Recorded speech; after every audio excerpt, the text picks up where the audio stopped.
नमस्कार साथियों, आज हम कंपनीज एक्ट में चैप्टर नंबर 12 से रिलेटेड जो टाइम पीरियड से रिलेटेड प्रोविजंस है उसकी रिवीजन करेंगे। चैप्टर नंबर 12 जो कि आता है बोर्ड की मीटिंग्स और दूसरा हिस्सा है बोर्ड की पावर्स के ऊपर फ्रॉम सेक्शन 173 से लेके 195। वो अलग बात है, सेक्शन 194 एंड 195 ओमिट हो चुके हैं।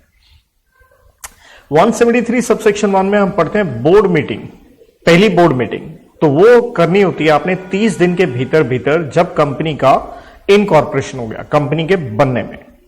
सबसेक्शन 1 में ही हम देखते हैं सब्सिक्वेंट मीटिंग, तो पहली के बाद अगली मीटिंग एक नॉर्मल कंपनी में जनरल रूल ये है आपने कम से कम साल में 4 करनी होती है, मैक्सिमम पे कोई लिमिट नहीं होती। नाउ क्वेश्चन है what do you mean by year over here. तो as per secretarial standard 1 year का मतलब है यहां कैलेंडर ईयर।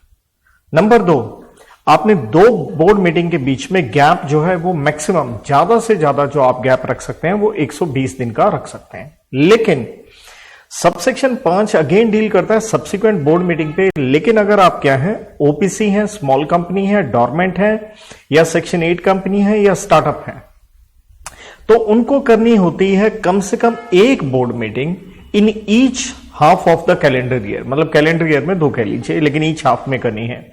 और उनको कम से कम दो बोर्ड मीटिंग के बीच में कम से कम, यहां ध्यान रखना ऊपर था मैक्सिमम, यहां है मिनिमम आपको गैप रखना होता है 90 डेज का। लेकिन ये गैप रखने की आवश्यकता नहीं होती अगर आप सेक्शन 8 कंपनी है।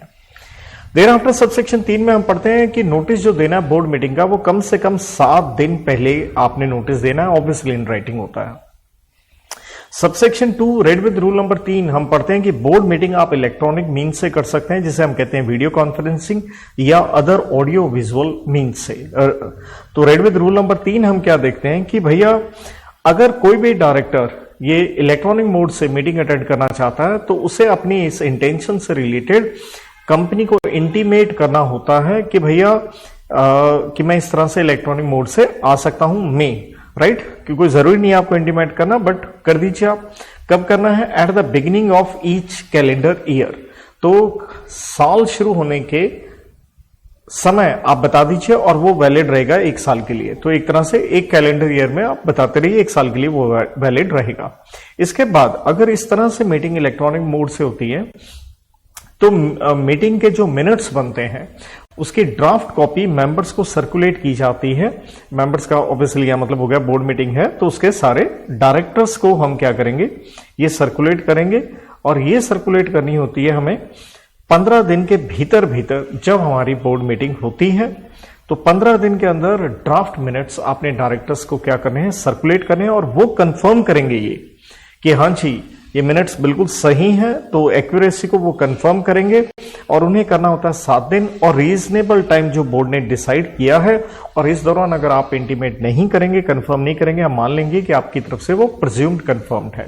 तो दैट मींस यहां पे टाइम हो गया 7 दिन या रीजनेबल टाइम पीरियड जो बोर्ड ने आपको दिया, उतने में अंदर आप उसे क्या कीजिए, मिनट्स को कंफर्म कीजिए। अब देखिए सेक्शन 118 ऑब्वियसली इस चैप्टर से रिलेटेड नहीं है, लेकिन चैप्टर नंबर 7 कंपनीज एक्ट से रिलेटेड है और ये मिनट्स की बात करता है। और ये minutes general meeting, board meeting दोनों की बात करता है। तो इसलिए बोर्ड मीटिंग के मिनट्स आपने कब तक बनाने हैं, वो 30 दिन के भीतर आपने बनाने होते हैं, एंट्री करनी पड़ती है मिनट बुक में। और इसी सेक्शन को रेड विद आपका सेक्रेटेरियल स्टैंडर्ड 2 कि आप लूज लीव्स रख सकते हैं, लेकिन आपको बाउंड करना होता है, मिनट बुक को बाउंड करना होता है वंस इन 3 years, मतलब 3 साल के भीतर कम से कम एक बार आप उसे बाइंड कीजिए। 174 सबसेक्शन 4 में आता है कि अगर बोर्ड मीटिंग में कॉरम नहीं है तो कहता है unless articles provide otherwise meeting automatically क्या हो जाएगी, next week same day time place पे एडजर्न हो जाएगी। तो अगले हफ्ते नेक्स्ट वीक। और लेकिन अगर अगले हफ्ते उस दिन नेशनल हॉलीडे है तो ध्यान दीजिएगा सक्सीडिंग डे, उसके बाद वाला दिन जिस दिन नेशनल हॉलीडे ना हो। एंड देन हम बोर्ड मीटिंग के चेयरपर्सन की बात करते हैं, जिसके ऊपर सेक्शन कहीं नहीं है, लेकिन एज पर रेगुलेशन 70 ऑफ टेबल एफ। और टेबल एफ आप जानते हुए किसका, आर्टिकल्स का। और किसके लिए लगता है, ये कंपनी लिमिटेड बाय शेयर्स के लिए लगता है। और स्वाभाविक है आर्टिकल्स कहां दे रखे हैं, schedule number 1 of companies act के अंदर। तो अगर आप पब्लिक कंपनी है, लिमिटेड बाय शेयर्स हैं, तो चेयरपर्सन ऑफ जो बोर्ड मीटिंग होता है, अगर वो मीटिंग में नहीं आता 5 मिनट के भीतर भीतर, तो जो डायरेक्टर्स प्रेजेंट हैं उसके अंदर वो अपने आप में से किसी एक को चेयरमैन इलेक्ट कर लेंगे। तो 5 मिनट का यहां पे टाइम पीरियड आता है। देन इसी तरह से section 118 read with secretarial standard number 1, जिसे हम कहते हैं passing of resolution by circulation. देखिए, passing of resolution by circulation की अगर हम बात करें, आरबीसी जिसे हम कहते हैं, पहली बात उसके ऊपर डील करता है बेटा जी आपका सेक्शन नंबर कौन सा, योर सेक्शन नंबर 175, राइट। तो 175 और obviously read with section 118 exact कहूं उसका subsection 10 red with secretarial standard number 1, कि अगर आप रेजोल्यूशन बाय सर्कुलेशन कि डायरेक्टर्स नहीं आए लेकिन सर्कुलेट करके आप रेजोल्यूशन पास करते हो, तो प्रॉब्लम क्या है, उस जो रेजोल्यूशन आपने पास किया उसकी हम डेट क्या लेके चलेंगे, भाई किस दिन वो पास हुआ है। तो हम कहते हैं जो भी लास्ट डेट है जो आपने एसेंट या डिसेंट के लिए बताई थी वो दिन, या डेट जिस दिन मोर देन 2/3, मतलब यहां ध्यान दीजिए, या तो लास्ट डेट जो आपने बताई थी डायरेक्टर्स को हाँ या ना कहने के लिए, या जिस दिन मोर देन 2/3 ऑफ डायरेक्टर्स ने अपनी क्या दे दी, असेंट जो मिल गई, विच एवर इज अर्लियर, तो हम उसी दिन को क्या मान लेते हैं कि रेजोल्यूशन बाय सर्कुलेशन क्या हो गया, पास हो गया। तो बेसिकली हम बात कर रहे हैं आरबीसी सेक्शन 175, लेकिन उसका main content 118 read with secretarial standard 1 के साथ में। इसके बाद 181C में हम पढ़ते हैं बोरिंग से रिलेटेड, कि बोर्ड की पावर होती है लेकिन उन्हें प्रायर स्पेशल रेजोल्यूशन पास करना होता है। तो हम लिमिट पढ़ते होते हैं amount borrowed plus yet to be borrowed, अगर मोर देन है, राइट, जहां हम पढ़ते होते हैं paid up capital reserve security premium, right. तो वहां हम कहते हैं बोरिंग के अंदर टेम्परेरी लोन्स को हम कंसिडर नहीं करेंगे। अब प्रश्न है what do you mean bye temporary loan, इसका मतलब है लोन रीपेबल ऑन डिमांड, या तो डिमांड पे रीपेबल है या within 6 months from the date of loan, इसलिए टाइम पीरियड आ गया यहाँ पे 6 महीने।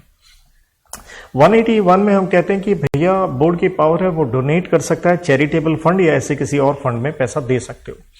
तो यहां पे अगर आप ये पैसा दे रहे हो मोर देन 5%, यहां ध्यान रखना है, मोर देन अगर 5% दे रहे हो पिछले 3 साल के जो प्रॉफिट्स है उनका एवरेज निकालते समय, तो आपको जनरल मीटिंग में प्रायर परमिशन लेनी पड़ती है, वरना 5% तक आप जैसे मर्जी दे सकते हो। तो इसलिए हम कहते हैं 5% किसका लेना है, इस साल का प्रॉफिट नहीं बल्कि किसका, पिछले 3 साल का। तो 3 प्रीसीडिंग फाइनेंशियल ईयर्स की यहां टाइम पीरियड लिमिट आ जाती है। 182 में हम पढ़ते हैं पॉलिटिकल डोनेशन देने पे एक रोक है किसके ऊपर, गवर्नमेंट कंपनी के ऊपर, या दूसरा है जो कंपनी को बने हुए 3 साल नहीं हुए, so less than 3 financial year हुए हैं आपके इनकॉर्पोरेशन में, तो आप पॉलिटिकल डोनेशन दे नहीं सकते। 184 जहां हम पढ़ते हैं कि अगर डायरेक्टर का कोई इंटरेस्ट है किसी भी कॉन्ट्रैक्ट या अरेंजमेंट में, उसे डिस्क्लोजर देना होता है। और ये आंसर देखिए बिल्कुल सेम है जैसे हम इंडिपेंडेंट डायरेक्टर में भी पढ़ के आते हैं, उसे भी अपनी इंडिपेंडेंस का डिस्क्लोजर 149 में जो देना पड़ता है वो सेम कॉपी पेस्ट आंसर है, 3 लेवल पे देना पड़ता है। एक, पहली बोर्ड मीटिंग जहां आपने क्या किया, पार्टिसिपेट किया। नंबर 2, हर साल की, हर फाइनेंशियल ईयर की पहली बोर्ड मीटिंग में आपने बताना है, तो इसलिए एवरी फाइनेंशियल ईयर। या फिर जैसे ही अगर आपके इंटरेस्ट में कोई क्या आ जाता है, चेंज आ जाता है, तो उसके तुरंत जो बोर्ड मीटिंग हुई वहां आपको डिस्क्लोजर देना पड़ता है। दूसरी बात यहां आती है कि भैया ये जो आपने डिस्क्लोजर दिया है अपने इंटरेस्ट का, इसको सीएस जो है कंपनी का अगर है तो वो प्रिजर्व करके रखेगा till 8 financial year from the end of financial year in which given. तो दैट मीन्स पॉइंट क्या हो गया, आने वाले 8 साल, इसलिए SFY मैंने लिखा है, stands for succeeding financial year. इस साल नहीं, इस साल आया है तो आने वाले 8 साल तक आप संभाल के रखिए। 185 सबसेक्शन 3 में हम पढ़ते हैं लोन टू डायरेक्टर्स एटसेट्रा, जहां हम कहते हैं प्रोहिबिशन है, राइट। लेकिन उसी से रिलेटेड सबसेक्शन 3 कहता है कि भैया कोई दिक्कत वाली बात नहीं है, ये लगेगा ही नहीं अगर कंपनी ने लोन दिया है in ordinary course of business, loan कह लीजिए, गारंटी, क्योंकि दोनों चीजें आती है 185 में, LG या गारंटी या सिक्योरिटी कह लीजिए। और कहता अगर आप जो इंटरेस्ट चार्ज कर रहे हैं इस charge at a rate not less than the prevailing yield of 1 year, 3 year, 5 year, 10 year of government security closer to the tenure of loan, कि अगर गवर्नमेंट सिक्योरिटीज के बराबर आपने दिया है तो कोई टेंशन की बात नहीं है। सेम वे ऐसे ही पॉइंट 186 सबसेक्शन 7 में पढ़ते हैं, जहां 186 में हम पढ़ के आते हैं LIG, loan investment guarantee by company. तो वहां पे भी हम ये पढ़ते हैं कि जो भी आपने लोन दिया, जो इंटरेस्ट है वो कम से कम क्या हो, गवर्नमेंट सिक्योरिटीज के इक्विवेलेंट जो इंटरेस्ट बनता है, जो उनकी सिक्योरिटीज का टेन्योर है 1, 3, 5, 10 साल के बराबर।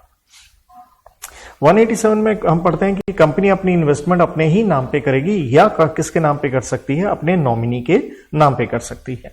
तो जैसे हम यहां पे पढ़ते हैं कि नॉमिनी के नाम पे कर दीजिए। जैसे अगर आप कोई सिक्योरिटीज खरीदना बेचना चाहते हैं तो आप उसे दे सकते हो किसके नाम पे, स्टेट बैंक ऑफ इंडिया या कोई भी शेड्यूल्ड बैंक के नाम पे, ताकि वो बेचने की कार्रवाई की जा सकते। लेकिन यहां पे जब आप उनको दोगे तो मैक्सिमम टाइम पीरियड है 6 महीने का। 188 सबसेक्शन 3 में हम आरपीटी, रिलेटेड पार्टी ट्रांजैक्शन पढ़ के आते हैं कि जहां दरअसल आपको क्या करना होता है पहले ही, क्योंकि हम वहां पे 2 तरह की लिमिट्स पढ़ते हैं, 2 तरह की ट्रांजैक्शन, एक बड़ी ट्रांजैक्शन, एक स्मॉल ट्रांजैक्शन, जिसमें हम कहते हैं कि बोर्ड रेजोल्यूशन तो हमेशा चाहिए, ट्रांजैक्शन बड़ी होगी तो हमें ऑर्डिनरी रेजोल्यूशन जनरल मीटिंग में चाहिए, और ये प्रायर होता है। लेकिन हम इसमें क्या पढ़ते हैं कि आप पोस्ट रेजोल्यूशन भी पास कर सकते हैं, प्रोवाइडेड कि जो भी ये कॉन्ट्रैक्ट या अरेंजमेंट किया है किसी डायरेक्टर ने या एनी अदर एम्प्लॉय ने विदाउट ये बोर्ड की या ऑर्डिनरी रेजोल्यूशन पास किए, तो ये वैलिड होगा, प्रोवाइडेड आप उसे रेटिफाई कर देते हैं, जिसे हम कहते हैं पोस्ट अप्रूवल, और उसका टाइम पीरियड है with in 3 months of contract. 193 subsection 2 में दरअसल हम पढ़ते हैं कॉन्ट्रैक्ट बाय ओपीसी, या यूं कह लीजिए related party transaction OPC 1% company में, जहां आप ये कॉन्ट्रैक्ट अरेंजमेंट किसके साथ कर रहे हैं, अपने सोल मेंबर के साथ कर रहे हैं। तो कंपनी को आरओसी को बताना होता है जैसे ही कॉन्ट्रैक्ट अपने मेंबर के साथ किया गया है उसके 15 दिन के भीतर जब उस कॉन्ट्रैक्ट को क्या किया है, बोर्ड ऑफ डायरेक्टर्स ने अप्रूव कर दिया है। और ऑब्वियसली बाय डिफॉल्ट हम भी जानते हैं कि ओपीसी में जो मेंबर है वही क्या होगा, डायरेक्टर होगा। तो इसलिए टेक्निकल पॉइंट यह आ जाता है जिस दिन डायरेक्टर ने क्या किया, अप्रूव किया, और ऑब्वियसली आपने अपनी बोर्ड मीटिंग के मिनट्स में उसे डाल लिया है, तो 15 दिन के अंदर अंदर आप आरओसी को इन्फॉर्म कर दीजिए। तो इसके साथ ये चैप्टर टाइम पीरियड से रिलेटेड यहाँ पे रिविजन समाप्त होती है। होप्स आपके लिए एक यूटिलिटी या रिविजन का ये काम कर सके। Good luck, God bless.